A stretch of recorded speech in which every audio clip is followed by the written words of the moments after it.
What is up, guys? And this is Jake from Quad Hunting, and today I am recapping the Lions' 34-27 loss to the Green Bay Packers at Lambeau Field. Start of the game was very ugly. The Lions got down quickly. Again, stupid mistakes, penalties, rules that people don't know exist continue to hurt the Lions. So the rule that not a lot of people knew about was when a returner, kick returner, punt returner goes out of bounds. I guess it really doesn't pertain to punts because it doesn't matter if those go out of bounds. But on the kickoffs, the ball goes out of bounds, it's a penalty, and then the offense gets the ball at the 40-yard line.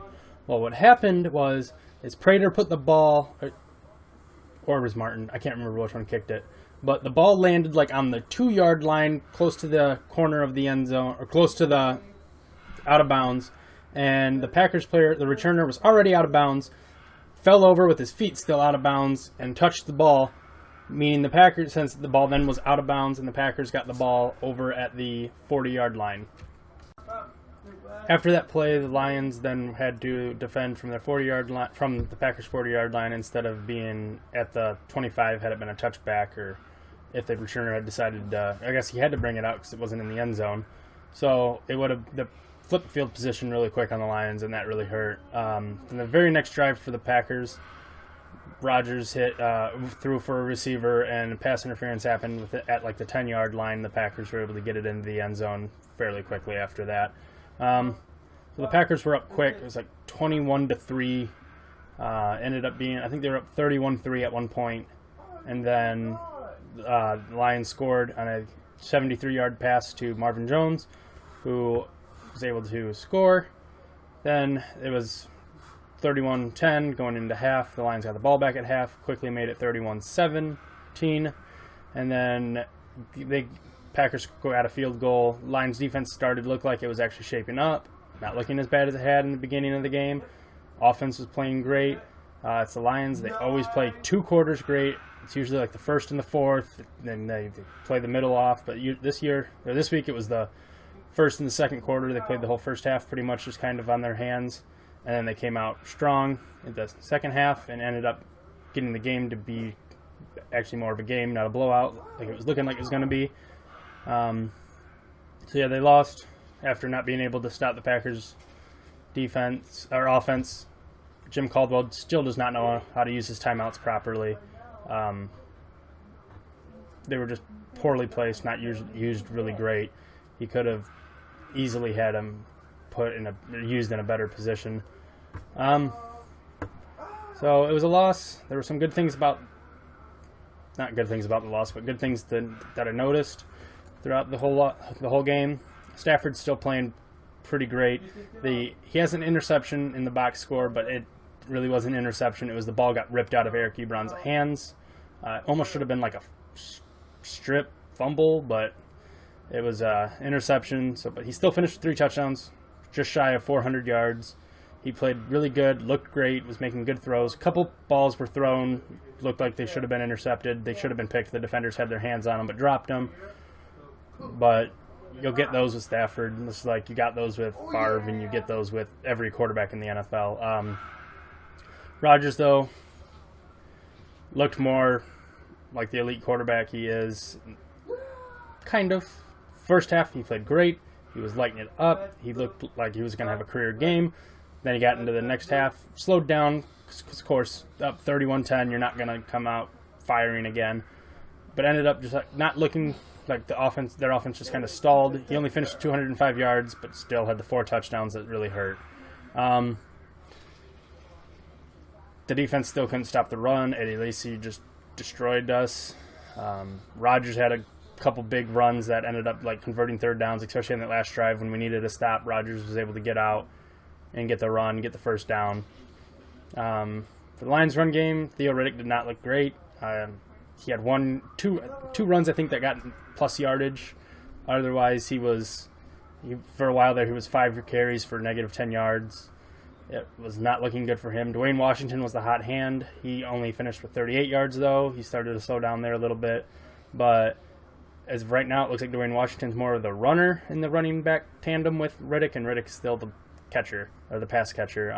Even though he looked like he was going to be more in the running game from the last 2 games, he slowed down in this game. Marvin Jones came up huge for the Lions, proving how valuable his signing was this offseason, especially with the retirement of Calvin Johnson. He ended up picking up 205 yards on 6 catches for 2 touchdowns, which was huge. He was definitely probably the player of the game. Ebron came up huge again. He is still, like, besides the one when he got the ball ripped out of his hands, he looked pretty good. 5 catches for 69 yards. He came up big in a couple big plays right down the middle. Packers just weren't able to cover him, and they did one play, but other than that, they just had no answers for Ebron. Tate finally looked like he was starting to show a little bit. Finally, 4 catches for 40 yards. No, besides that, like, he didn't really have anything real noteworthy. Bolden had another touchdown. Riddick got his catches. Cole Wick made another catch for 13 yards. He got a first down, so it's always good when that happens. Jordy Nelson destroyed the Lions' corners. Always seemed like they were able to get that catch when they needed it. Yeah, it was a little disheartening. Prater missed another field goal, but he was 2 for 3 on the day. Didn't miss an extra point. Crosby was 2 for 2. Sam Martin still is showing why he's one of the, if not the best punter in the NFL. I'm now on board of getting Andre Roberts cut. He's not doing his job at all. He's taking out all these balls that are these returns that are in the end zone. He takes a knee. They start in the 25-yard line. It's not the 20-yard line like it was last year. But he's taking these knees or he's not taking the knees. He's running them out, and he's not even hardly getting to the 20-yard line half the time, which is not good. Your offense then is at least 5 yards back from where they could have been, and he's just not making the right plays. He's not playing smart. I don't know why he made this team over a couple of the undrafted free agents this year. Dwayne Washington returned one, but the ball that he returned was not in the end zone, so he had to take it out, or he had to try to go, but he only got 21 yards off of that. Punt returns 2, Roberts, and he just didn't do anything on either one of them. Defense is still weak. They shored up a little bit, but that was when they were mostly just playing the run. Otherwise, it's still a weak point. We're not getting enough pressure. I mean, Nagata and Hyder both added sacks. Hyder's now got 4 sacks in the season in 3 games, which is really surprising. I didn't think he'd be able to continue that through 3 games.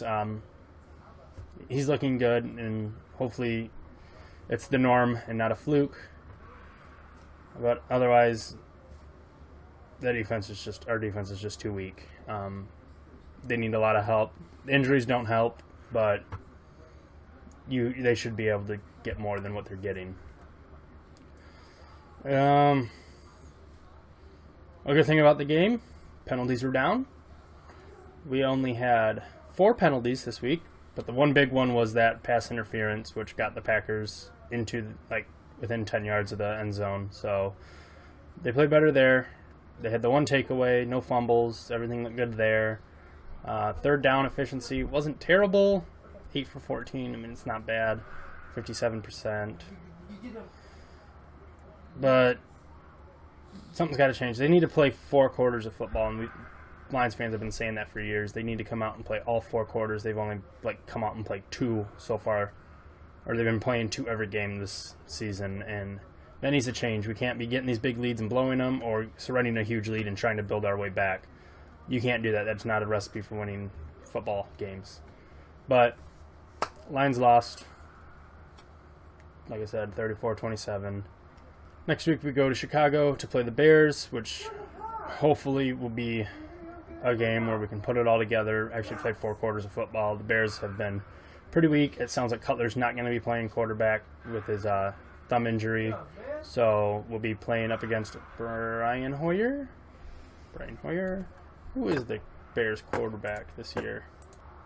Brian Hoyer. Yep, it is Brian Hoyer. Yeah, they'll be playing with Brian Hoyer as their quarterback, so it'll be, hopefully, we get to see a little more out of the Lions, and they'll be able to buckle down, fix mistakes, and do all that fun stuff. So, yeah, if you like the video, leave a like, favorite, subscribe. My prediction was right this week. I'm not happy about it, but I thought the Packers would win in a close game. It was a close game. My score was a little off. I had the Packers, I think, winning 27 or 21, and the Lions getting 14 or 17, something like that. So, It still was a close game. Shouldn't have been. The Lions were able to come back, and the game, yeah, it was just one of those games. So, like, favorite, subscribe, share it, leave a comment. I'll chat with you, and I will see you guys all next time.